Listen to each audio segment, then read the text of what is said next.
नमस्कार मंडळी, तू ही रे माझा मितवा या मालिकेत आता येणार आहे एक धक्कादायक वळण.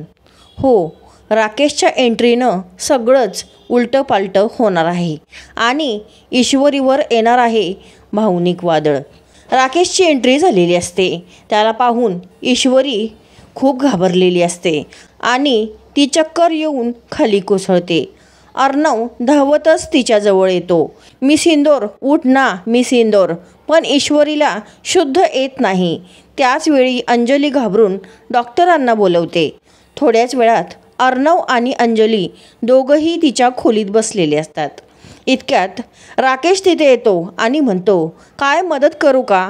राकेशला बघताच अर्णवचा संताप वाढतो. तो थेट राकेशच्या कॉलरला पकडतो आणि तू इथून लगेच निघून जा असे सांगतो. राकेश हसत म्हणतो, मी इथे जायला आलेलो नाही, कारण तू मला मारलंस तर तुझी ती बावळट बहीण विधवा होईल. आणि अर्णवचे डोळे एकदम लाल होतात, पण तो स्वतःला थांबवतो. राकेश जाताना म्हणतो, जातो, पुढच्या गेमचा प्लॅन करायचा आहे मला. एकावर एक फ्री ऑफर मिळाली, माझी इंदोरी जिलबी. त्यानंतर अर्णव एकटा बसलेला असतो विचारात. तेवढ्यात अंजली येते आणि म्हणते, काय रे चिंटू, इतक्या टेन्शनमध्ये का आहेस? अर्णव म्हणतो, मी ईश्वरीला बघून येतो, पण ती अजूनही घाबरलेली आहे. अंजली त्याला शांत करते. डॉक्टर म्हणाले ती आता बरी होईल. थोड्याच वेळात अर्णव ईश्वरीच्या जवळ येतो.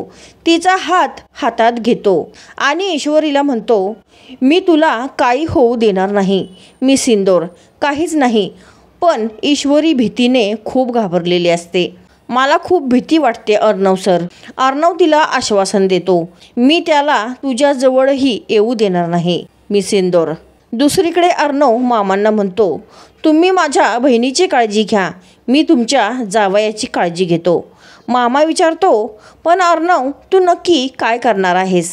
आता पुढे अर्णव काय पाऊल उचलतो?